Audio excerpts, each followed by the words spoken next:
Hello, boys and girls, ladies and gentlemen, haters and lovers.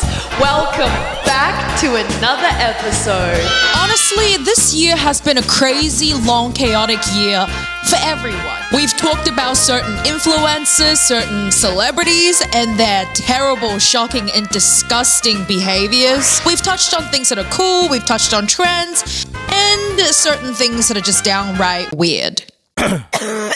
But time moves fast online, and the spotlight moves even faster. And today, we are doing something that a YouTuber has never done in YouTube history. I'm actually not sure if it's been done or not. Don't quote me on that. We are going back, all the way back, and doing a recap on nearly everyone I've ever talked about. Yep, a full channel-wide Where Are They Now special. So sit back, grab a healthy snack, and let's take a dive into a YouTube first. Where are they now? Oh my goodness! welcome. We have come down to nearly the end of the year. It's nearly Christmas and it's almost 2026. And a lot of you have sent me reels of the people that I have spoken about in the past, but it's not enough to make an entire episode about. So I thought we'd do something fun, something lighthearted, a bit of a recap, a commentary recap on everyone, well, almost everyone that we have talked about this year. You know, to see what they're up to see what's going on, to pop in and see what our good old neighbors are up to. Like, the first proper influencer that I've ever talked about, accidentally as well. I accidentally talked about Jasmine. I honestly had no idea who Jasmine was. I do now. And the entire episode, if you watched it, you'd know that it's actually about Pride, not about Jasmine. And I happened to, by chance, put her on the cover. But let's see what Jasmine is up to now. Jasmine and Clara are apparently best friends now. Self-proclaimed cancelled influencers. They are getting grilled in the comment sections, but at least they're happy. And surprise, surprise, her latest posts all about Clara Dow. Let's recap Jasmine and Clara Dow. It's so funny because it's like the most unsurprising yet surprising and shocking friendship. It's like, I'm surprised, but at the same time, it makes sense. I shouldn't be. They're kind of around the same age. They kind of do the same kind of content. I guess they kind of even look really similar too in terms of height and body type. I don't know, they look compatible. Genuinely, they look like they should be friends.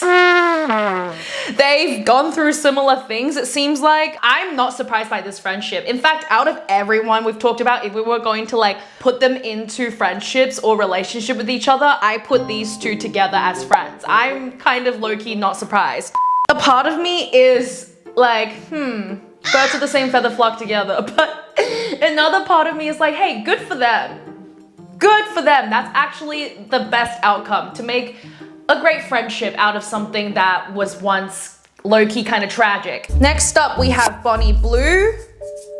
Apparently, she is selling men her saliva.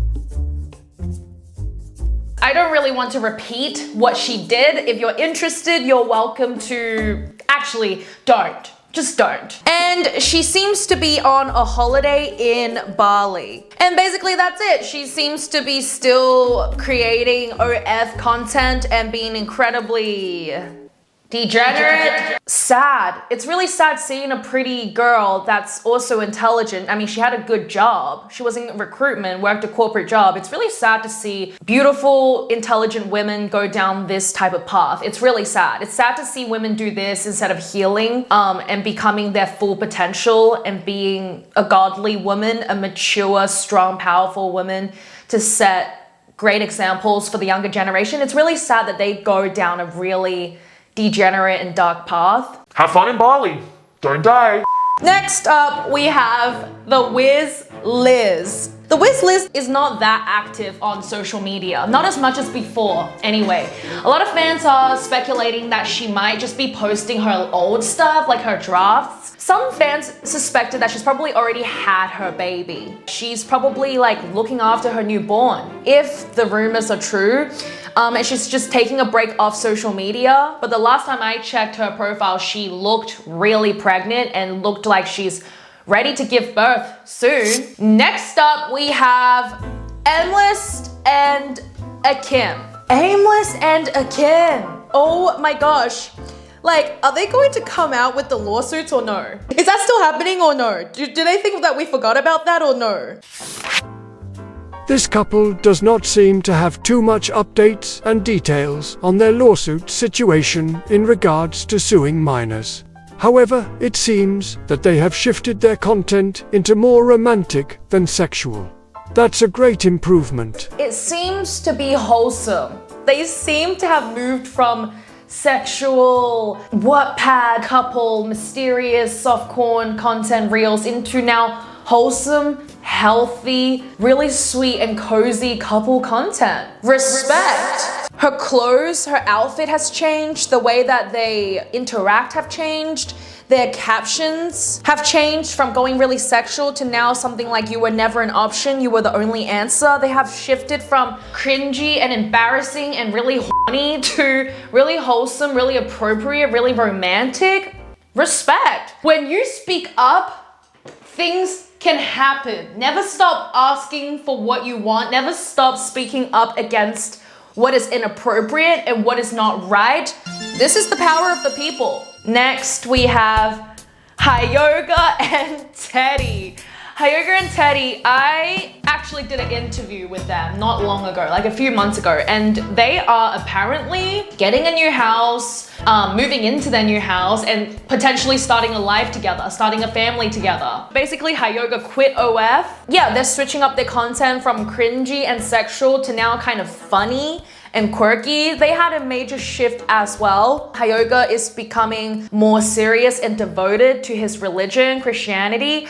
The least embarrassing people. When you change and try and become better people and content creators, although no one is ever going to be perfect, but if you're making that change where people can see that you actually care, it's the opposite of embarrassing. It's like heroic. It's what role models do, good role models do.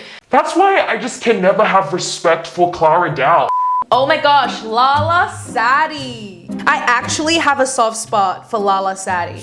Like, she seems to be doing exactly what she used to do. Still making videos with her brothers. The only change is she seems to have graduated from university now. Her content hasn't really changed. She's still the same old her. Good for her. But there is one update. She's made it a little bit more clear that her stuff is satire and that everything that she does is a parody for shits and giggles. Like, she's made that part way more clear after the backlash. So that is a really, really great thing. But yeah, she's graduated. She's also spreading people's ashes apparently and practicing the violin. And reading the Bible and the Quran. A jack of all trades. But yeah, this is literally just Lala. It's Lala's world. It's Lala TV. It's Lala's TV. This is literally what makes life interesting. I'm not going to say good. I'm not going to say this is what makes life good. But this does make life interesting. Everyone is individually themselves, and I've come to accept that. That's kind of my change. I've grown to be less triggered, I guess. Like, I've never hated these people, but yeah, the thing that's changed within me is that I've learned to accept everyone's differences. I've learned to love them for who they are, as strange as that sounds. I think, like, I've never come to this channel with actual hate. I think I've come with anger, with a level of being triggered, I guess. The progress within me is that I've learned to become more understanding. Like, I don't know what it is, but I think about these people I talk about sometimes. believe it or not, they live rent-free in my head. And when I think about some of them, even the most annoying things that they've done, the most morally incorrect things that they've done, I think of them and I have a feeling of love. Like,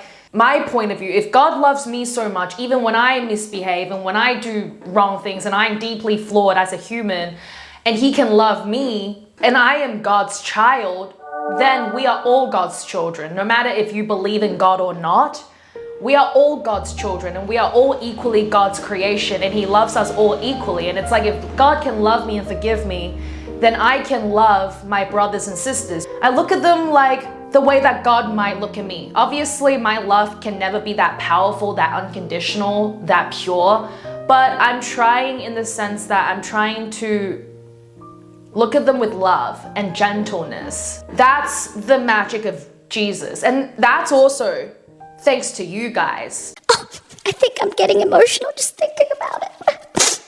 Okay, next we have Amelia, Princess Amelia Wu.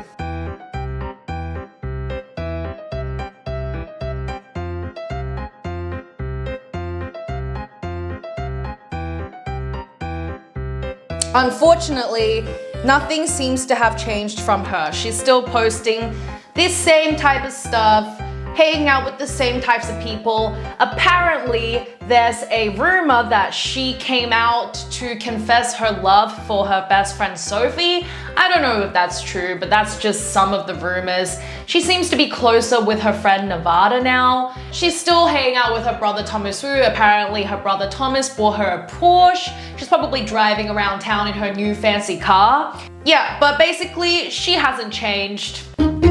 I guess I'll keep saying that birds of the same feather flock together. Sophie, on the other hand, seems to be thriving. Her content has always been wholesome and she seems like she's on a good path. The entire internet literally pulled Sophie out from the toxic group and encouraged her to be independent and seek healthier friends. Literally, and that's what Sophie did. We love it when people take advice. We love it when people take advice that's actually good for them, because you end up in a better place spiritually, physically, mentally, every way possible. Sophie seems to be in a really good place. Nick and Carrie are actually making less cringy content and perhaps preparing for their future children, because I assume when you get engaged, you're going to get married, and when you get married, you're going to have children. Maybe they know that the childish infantilized act can't last forever because they're going to be parents. So it seems like they are becoming more mature, and that's a good thing. Kika Kim.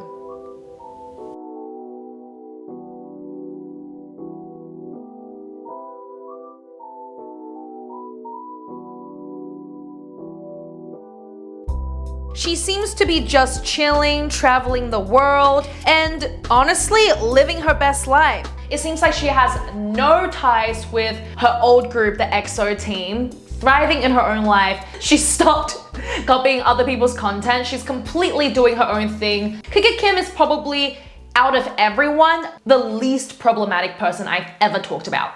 Apart from being in the EXO team, that was really problematic. Compared to everyone else that I've talked about, Kika Kim is actually, one of the least problematic, I will say, in my opinion.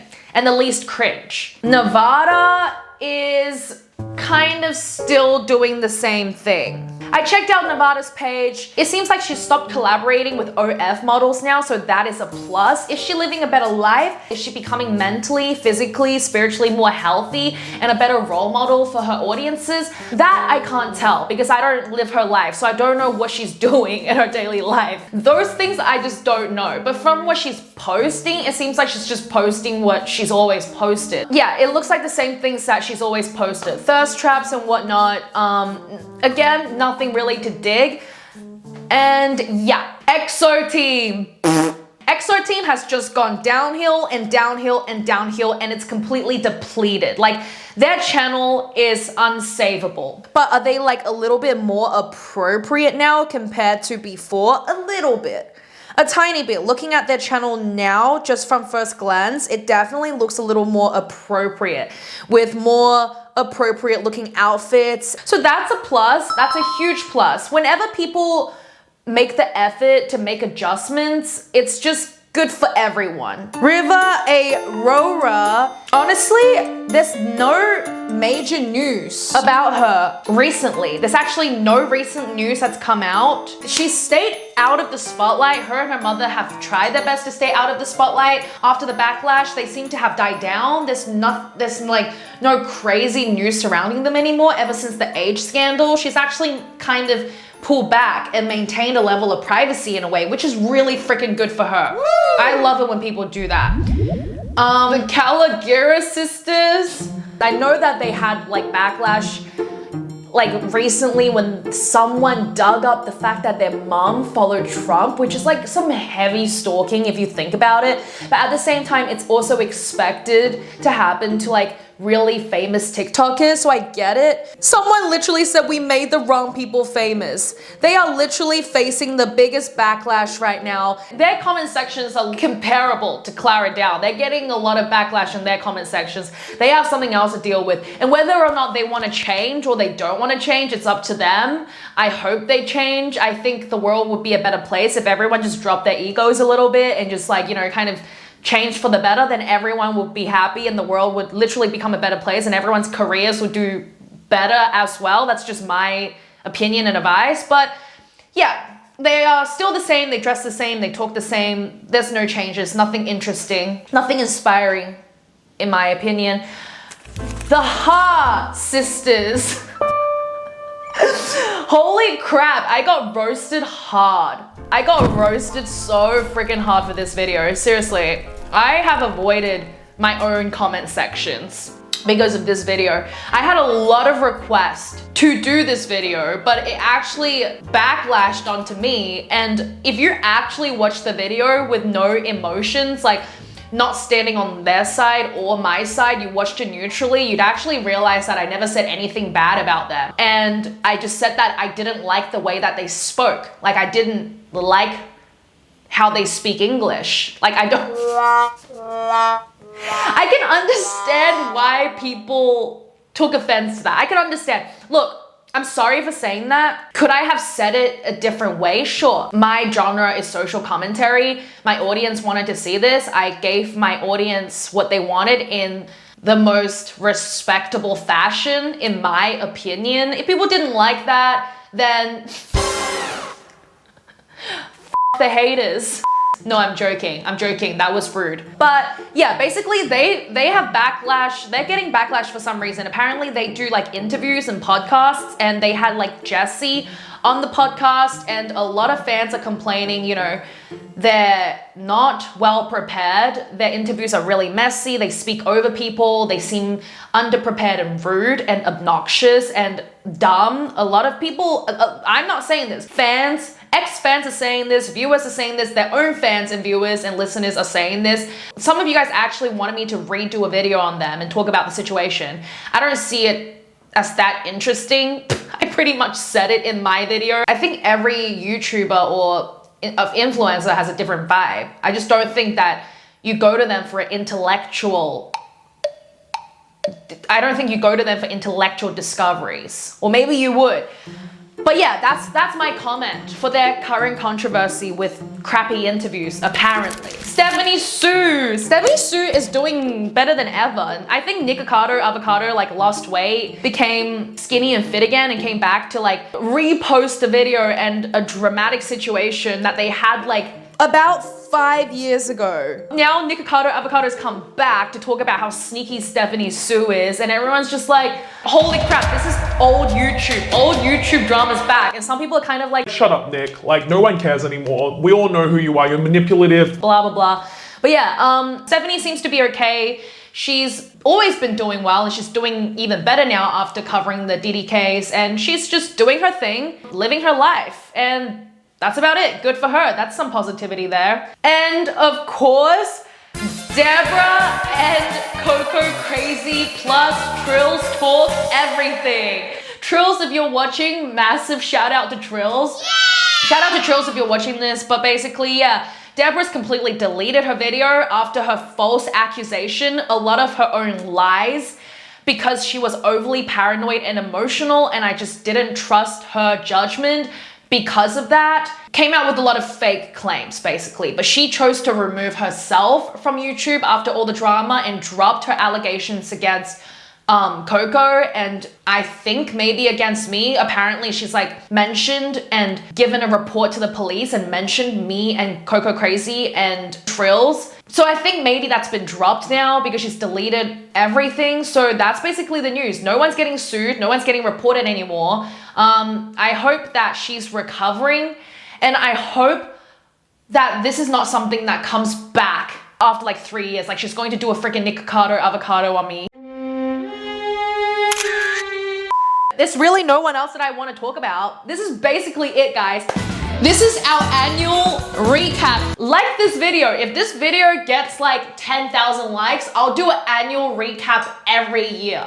As kind of like a season finale. A season finale.